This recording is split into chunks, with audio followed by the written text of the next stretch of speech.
A paz do Senhor. Estamos aqui para começar o estudo do Novo Testamento. Na outra semana, nós vimos o último profeta do Antigo Testamento, o profeta Malaquias. Depois do profeta Malaquias, são 400 anos de silêncio até o início da nova aliança do Novo Testamento, que nós vemos que começa com Mateus. Alguns estudiosos, eles alegam que João Batista, que nós conhecemos no Novo Testamento, é um profeta ainda da Antiga Aliança, porque ele vai preparar o caminho do Senhor, ele vai mandar as pessoas se converterem, e ele vai falar da vinda do Messias. Vai vir alguém que é maior do que eu. E nós conhecemos João Batista no Novo Testamento, ele é contemporâneo de Jesus. Inclusive, a mãe de João Batista, Isabel, e a mãe de Jesus, Maria, elas eram primas. E elas vão se encontrar. Mateus é o primeiro livro, então, do Novo Testamento. O Evangelho de Mateus, ele foi escrito entre 60 e 70 depois de Cristo. Observando que agora nós não contamos mais o tempo antes de Cristo, que era um tempo contado de trás para diante. Agora é uma contagem normal, porque o ano 1 é o ano do nascimento de Jesus e marca o início da era cristã.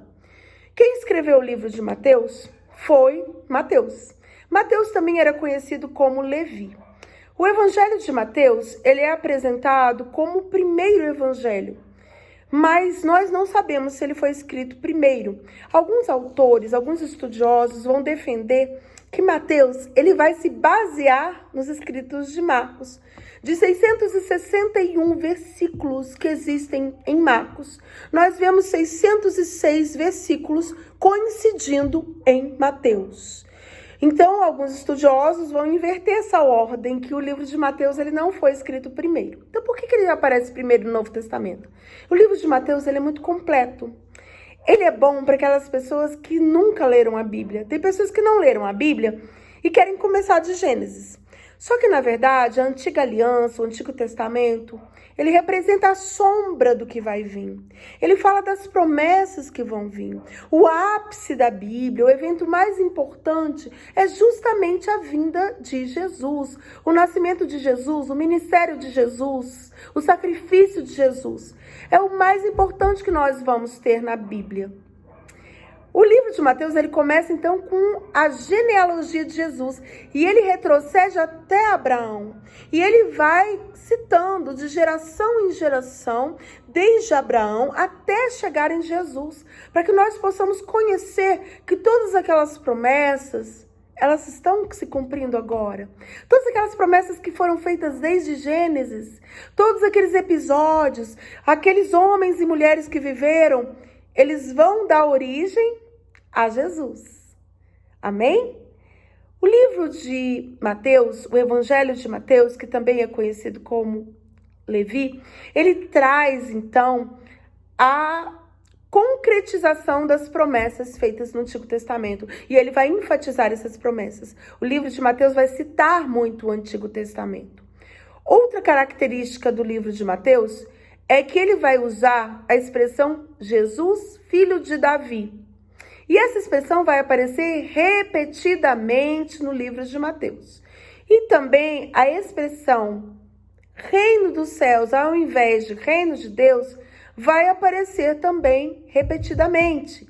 Vai ser uma característica própria do livro de Mateus. O livro de Mateus começa o seu capítulo 1 falando da genealogia de Jesus, já que você precisa entender de onde que veio Jesus, de onde que veio José, de onde que veio Maria, em que contexto nós estamos. Qual é o contexto político da época? Durante os 400 anos de silêncio entre Malaquias e Mateus, Jesus vai nascer agora num momento onde o domínio daquela região é o Império Romano. Roma vai dominar aquela região. Durante 400 anos, nós não temos mais o domínio dos persas e nós tivemos o domínio helênico, helenístico, representado por Filipe da Macedônia e Alexandre o Grande, seu filho, que eles dominaram boa parte do mundo conhecido naquela época. Quando nós falamos do mundo conhecido, nos referimos à Europa, Ásia e África. O restante do mundo não era conhecido até então, só vai ser conhecido no século XV, não é verdade? Então, Jesus nasce num momento onde o Império Romano está dominando aquela região. O domínio grego não surtiu assim uma influência muito grande naquela região. Os gregos, eles costumavam impor mais a sua cultura do que os romanos. Os romanos, eles tinham uma característica, eles não obrigavam a língua, a cultura nos locais onde eles dominavam. Eles respeitavam pelo menos formalmente, respeitavam a cultura, os costumes, a língua, a forma de agir, a religião daquele povo. Nós vamos ter, então, Roma dominando a região da Galileia. Nós vamos ter Herodes, que é o rei dos judeus. Herodes, ele é descendente de Esaú. Ele vem dos Edomitas, que é um povo que descende de Esaú, irmão de Jacó, Israel. E Herodes, nós vamos ver a brutalidade que ele faz. Ele manda matar aquelas crianças porque ele temia que viesse um rei que tirasse a coroa dele. Mas o rei Jesus é um rei do reino de Deus. E Herodes não tinha capacidade para entender isso, não é verdade? Ele achava que era alguém que ia tomar o lugar dele. Por isso ele manda matar toda criança do sexo masculino menor de 2 anos. E o que acontece? Nesse momento, o pai e a mãe de Jesus fogem para o Egito, não é verdade? Jesus, ele nasce em Belém para que se cumprisse a profecia. Deus cria uma situação, né? Havia um censo, então José tem que se apresentar em Belém, e naquele momento ele leva sua esposa, e no lugar mais humilde, mais simples, porque Belém estava abarrotada, e é no lugar mais simples que Jesus irá nascer, é numa manjedoura, no lugar onde se guardavam os animais. Mas é ali que Jesus nasce. Por quê? Porque Jesus, ele veio para confundir mesmo. Deus, ele confunde os sábios, os poderosos, aqueles arrogantes que acham que tudo é na pompa, é na circunstância. E Jesus veio quebrar esse paradigma e se apresentar como alguém manso, humilde, alguém que é simples, e na simplicidade que ele nasceu. E o livro de Mateus, ele vai apresentar essa história. Por isso é importante que as pessoas leiam, comecem a ler o Novo Testamento.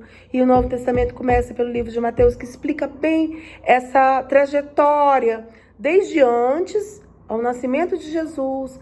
Fala de quando ele estava no templo, com 12 anos, que ele discutia ali com os doutores, que a sua mãe achava que tinha perdido ele, que ele fala que ele veio tratar dos negócios do pai dele, o Pai Celestial.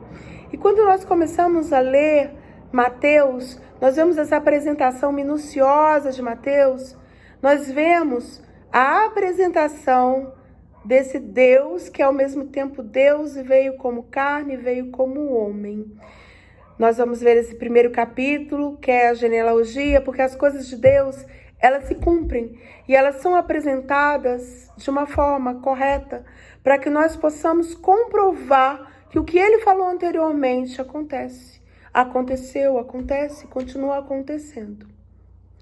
O livro de Mateus, ele é um livro que vai ser muito completo. Nós vamos ver a semelhança do livro de Mateus com o livro de Marcos, com o livro de Lucas. E vamos ver que muitas histórias elas vão se repetir. São histórias muito marcantes, parábolas, acontecimentos de cura, de milagre, de ressurreição. Tudo isso o Evangelho de Mateus vai narrar. Amém?